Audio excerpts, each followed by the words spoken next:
How many of you believe that police officers using force can be justified? Cool, thank you. So, to start off, I'm sorry. So I've always wondered, like, why do police officers do what they do? Why do they use force? And speaking for my credibility, I do have family in law enforcement. My aunt, she is an LA County Sheriff's Deputy. I have interviewed her for this, so there's a couple stuff that she has said. And though my body says otherwise, I was in the Explorers at one point. So this was the whole freshman 15. So for my main, and by the end of this speech, I hope to, for those of you who didn't raise your hand, that I can see that you guys have maybe taken in some extent of knowledge, and hopefully that you guys will see another side other than what the media tells you.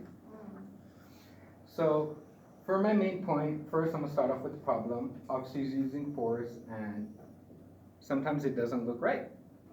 Sometimes people think it's not domestic violence, but police brutality. Secondly, the cause, why they use the force, and the solution to how we can avoid this. So here's the problem. National Institute of Justice says, no two situations are the same, nor are two officers.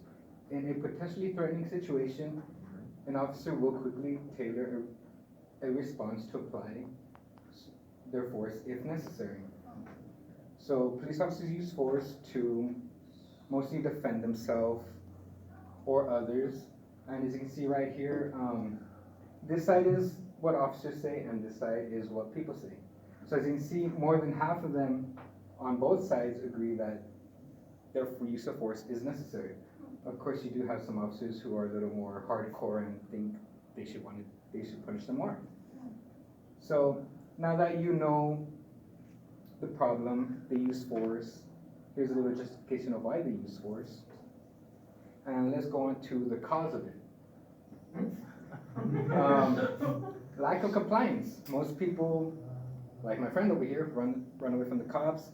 They avoid trying to be caught because maybe they done something wrong, maybe they haven't done something wrong, and they know their rights, and it's a violation of their rights.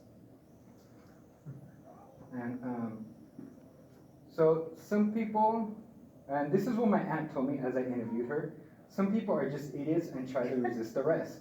And that's when you gotta add force. I know it looks bad, but you gotta do it.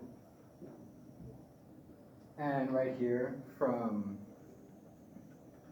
I forgot the website where I got it from, it's in my source though. So if an officer learns that after a fact that they're perceived to be, so they get a call, they're told that the person is possibly armed, and they see that they don't know that they're armed or not. They can see maybe a toy gun, a cell phone, maybe even the wallet. But officers need not, and oftentimes cannot afford to wait for the subject to pull the trigger or try to stab them before they react. Instead, they must weigh in totally of the circumstances and make decisions based on the fact available to them at the moment. So they do have to protect themselves in any way possible, and though they might not know it, they're always assuming it might be a weapon to harm them. So here, now that we know the cause, here is the solution that we can do to avoid this. It's plain and simple. Comply with the officer. Don't fight him. Just straightforward. He wants your license. Give him your license. Don't fight. Now, I know my rights. And in an article on the 7 rules on how to avoid excessive force, literally the first rule is know the law. Plain and simple, straightforward. You don't need to fight it. Common sense. So now that we've gone through my solution, let's start wrapping this up. So first I talked about my main points, the problems to why officers, they use the force, the reason they use force, The problem is them using force, the cause is why they use force, and the solution, obviously, comply with the officer. And so hopefully through this, I have showed you guys maybe some perspective on the officers and why they do what they do. So I'm just gonna leave off with a quote from my aunt. At the end of our discussion, I asked her, have you put a gun on anybody? And she said, thank God I haven't used my gun on someone. Because not all officers are like that. And thank you.